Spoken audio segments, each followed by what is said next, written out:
Olá a todas, espero que estejam todas bem, seguindo todos as orientações de saúde durante esse isolamento social.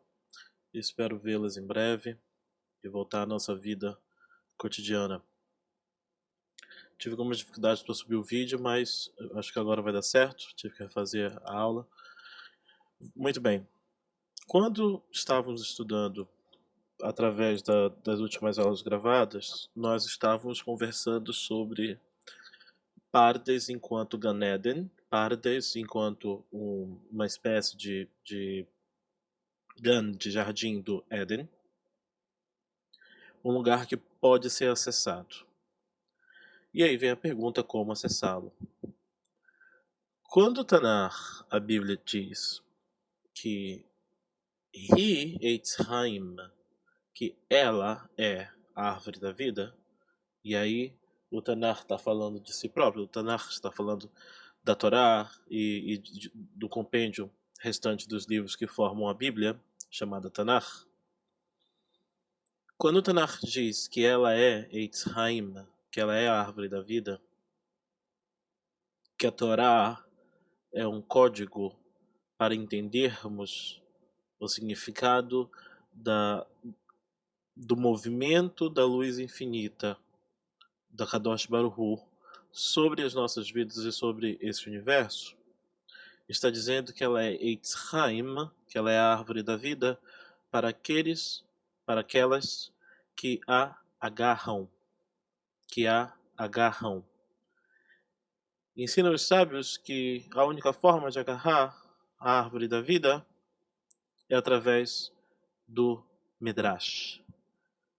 Midrash significa pesquisar, inquirir, ir atrás das informações, saber de onde elas vêm, saber de suas procedências, sentar e ouvir alguém que ouviu de outra pessoa.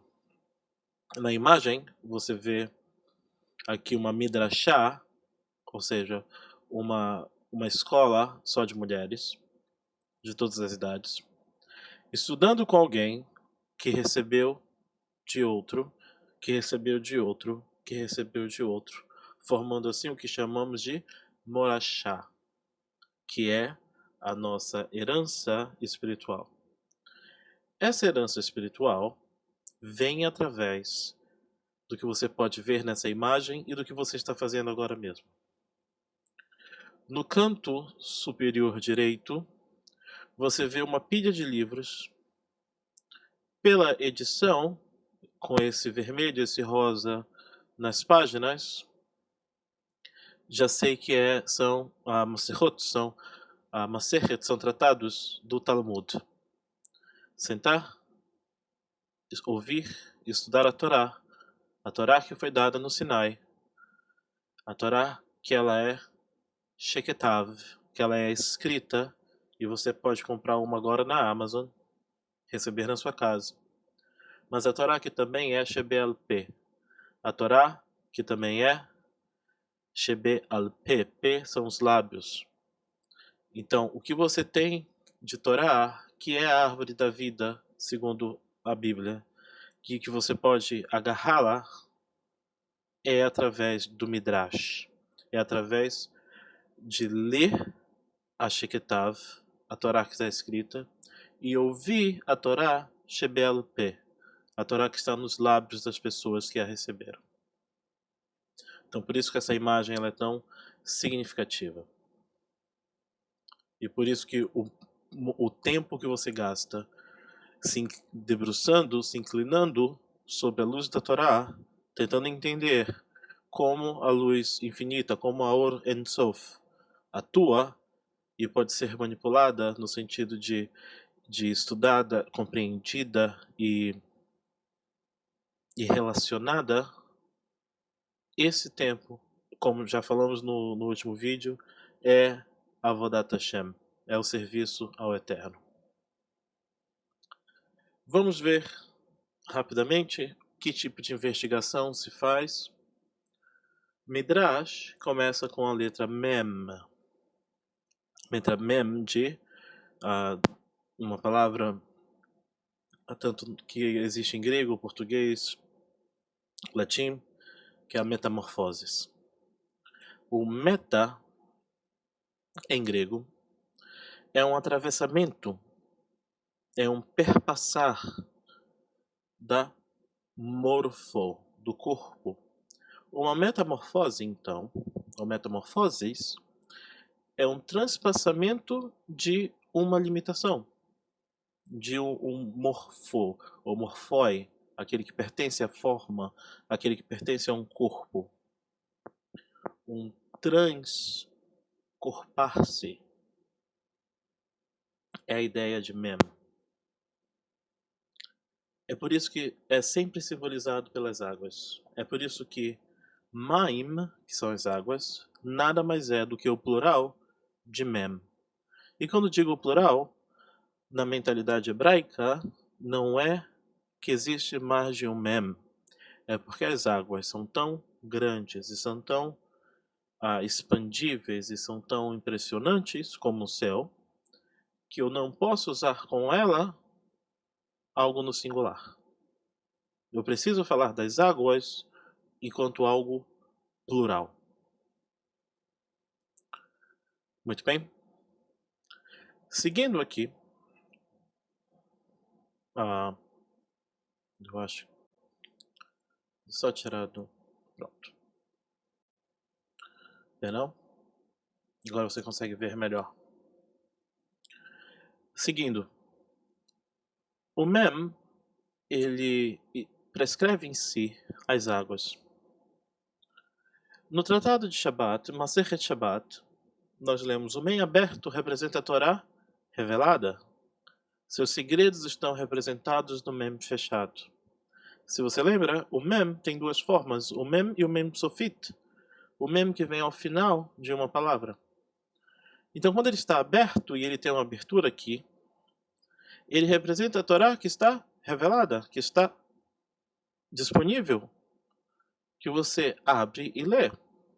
Mas os seus segredos estão representados no mem sofit, naquele mem que é fechado.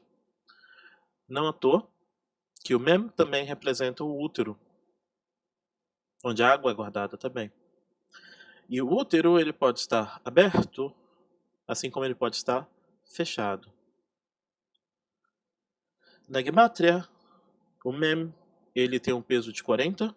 40 é o dilúvio, é os dias de Moshe no Sinai, são os anos de deserto, e também a medida do mikveh. O mikveh é uma piscina feita de água natural.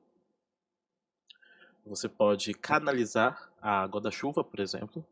Existem uma série de leis para fazer um mikveh. Quando se vai ao mikveh, as mulheres vão sempre que terminam a nidá, a menstruação. Então, terminado a nidá, terminado o tempo suficiente para saber se a nidá realmente passou, todas as mulheres vão ao mikveh como um fechamento de ciclo. A nidá, ela vem, a nidá, ela representa esse caráter cíclico da vida. E quando você termina o ciclo de nidá, você ressurge desse ciclo através do mikveh. É o batismo, né? Que você vê em outras religiões. O batismo ele acontece quando você... O batismo acontece, na verdade, no ventre, dentro do útero, né? Naquela água, aquele é o batismo. Então, o útero ali vira um mikveh. Caso você não tenha sido gestado em um útero hebraico, então você precisa passar por um mikveh. Então, digamos, uma pessoa que queira se aproximar de suas raízes hebraicas, se aproximar da religião e do agrupamento de pessoas, ele precisa então passar por um processo, e a última etapa desse processo é vir a mikveh. É terminar um ciclo para iniciar um outro. A mikveh pode ser numa praia, por exemplo, que é água natural, ou ela pode ser dentro de um prédio com uma água canalizada da chuva, por exemplo. Então, mikveh significa isso, significa ciclos. E a medida de um mikve são 40, a unidade ali, que é o mínimo que eu tenho que ter de água, né? Seria o que nós chamaríamos hoje de metro cúbico, por exemplo. Então, a Gematria de Mem está no dilúvio, é um ciclo. Está Moshe no Sinai, é um ciclo. Os anos no deserto também é um ciclo. E a medida mínima para mikve. Essa é a letra Mem. Em seguida, nós temos a letra Dalet. Aleph, Bet, Gimel, Dalet. Dalet é a quarta letra do alfabeto. Portanto, tem Gematria 4. Qual a imagem de um Dalet? Um Dalet é uma porta, né? É uma porta. E o que nós temos na porta? Nós temos a nossa mezuzá, como você vê aqui na imagem, uma mezuzá no umbral de um delet, de uma porta. O significado é Pesach, que acaba amanhã. O período de Pesach é quando, originalmente, né? O período de Pesach, ele é introduzido através do carneiro, que seria o Korban, o sacrifício de Pesach.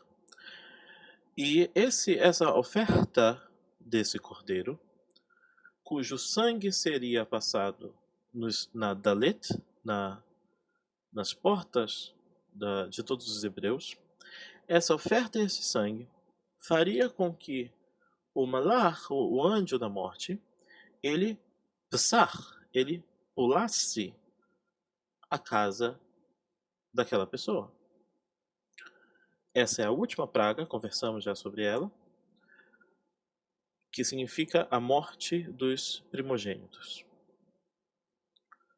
O que temos na mezuzá? O que temos nas nossas portas? Shema Israel, Hashem Eloheinu, Hashem Echad. Já conhecemos, já estudamos. Ouve Israel, Hashem é nosso Deus. Hashem, ele é um. Está no Tratado de Shabbat, página 104a, uma explicação maior sobre a relação entre o Dalet e o Shema. Gematria, como já falamos, é 4. Nós temos a Arba e Mahot, nós temos 4 mães, nós temos Arba Olamim, nós temos os 4 mundos, nós temos os 4 elementos e nós temos Pesach. A Gematria de 4, dentro de Pesach, cabalisticamente, está dentro da nossa, do livro que faz a sequência do serviço do jantar de Pesach. E é interessante que quando falamos que o Tanakh, a Bíblia, a Torá, ela é Eitz Chaim, ela é a árvore da vida para aqueles que a seguram. Pesach é um momento, é uma festa, mas é uma festa que exige um livro chamado Haggadah, Haggadah Shel Pesach, a Haggadah de Pesach. E o que seria Haggadah? Contar.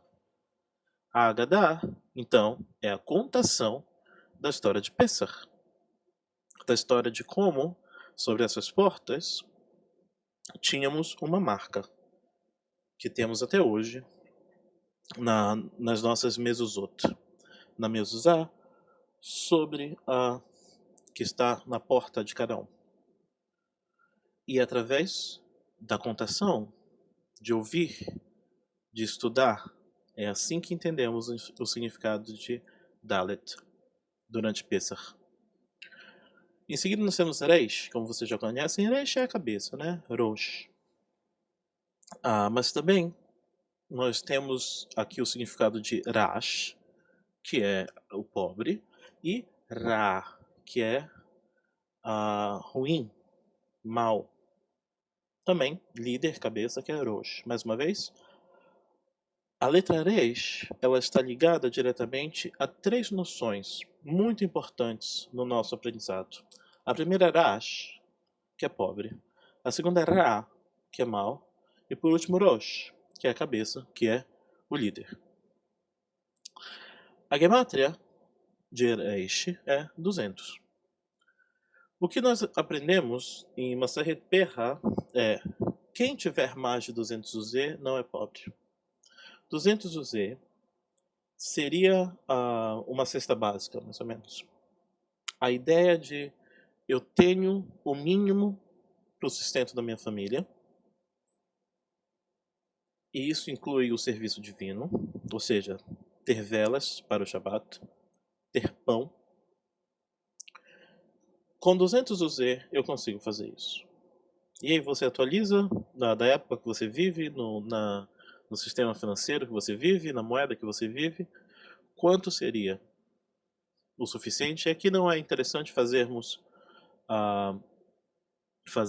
a referência direta quanto seria 200 UZ em real em 2020, porque 200 UZ é uma cifra ah, é uma cifra que significa o mínimo que você precisa para viver.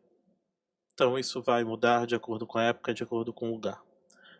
Se eu tenho o que eu preciso para sobreviver, e isso inclui o serviço divino, ter, não digo nem vinho, né? Digo a vela ao Shabat. Nós santificamos o Shabat com vinho, mas também podemos fazê-lo com pão. Então, se eu não tiver dinheiro para comprar o vinho, eu preciso separar o dinheiro para comprar ou fazer o pão. Se eu tenho isso, eu não sou pobre. Não há em Nedarim, já se diz, não há pobre a não ser o pobre em conhecimento. Aí é que está. Quais são as perguntas que, independentemente da cultura, independentemente da época, independentemente do gênero ou corte social, qual é a pergunta? Ou, na verdade, quais são as perguntas que tiram sono, digamos assim, ou que acompanham a humanidade como um todo? Quem eu sou? De onde eu vim? E o que estou fazendo aqui? Essas perguntas, elas estão presentes em toda a história humana, em todas as culturas. E depende de gênero e depende de corte social. Queremos saber quem somos, de onde viemos, para onde vamos. Não há pobre, diz a Masechet Nedarim, página 41a, não há pobre a não ser o pobre em conhecimento. O que isso significa? Qual é o mínimo que eu preciso para viver? 200 UZ. E aí, se eu tiver 200 UZ, eu não sou pobre. Em paralelo, qual é o mínimo que eu preciso de conhecimento para também não ser um pobre? É conseguir responder essas perguntas fundamentais. Quem eu sou, de onde eu vim e para onde estou indo. Quando eu conseguir responder essas perguntas, aí eu não sou mais pobre. Interessante. Todas essas respostas estão disponíveis hoje. Você não precisa mais passar anos numa caverna, você não precisa se mudar para Safed, em Israel, por exemplo, para estudar com um grande cabalista. Já faz tempo que esse conhecimento está disponível a todos. E como isso se deu? Através de um acordo, de um entendimento dos textos, que já estamos vivendo um período em que eu posso passar para quem quer que seja aquilo que eu recebi do Sinai. Muito bem, a referência está clara. Se eu tiver 200 UZ, eu não sou mais pobre. Se eu conseguir responder as 3 perguntas fundamentais, também eu não sou pobre de conhecimento.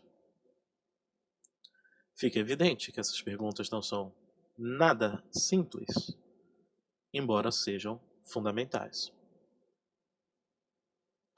Shin é um ari, Shin é um leão, na verdade os dentes de um leão. Lê-se Shin, a letra, são os dentes frontais de um leão. E tem a ideia de força. Tem gematria de 300.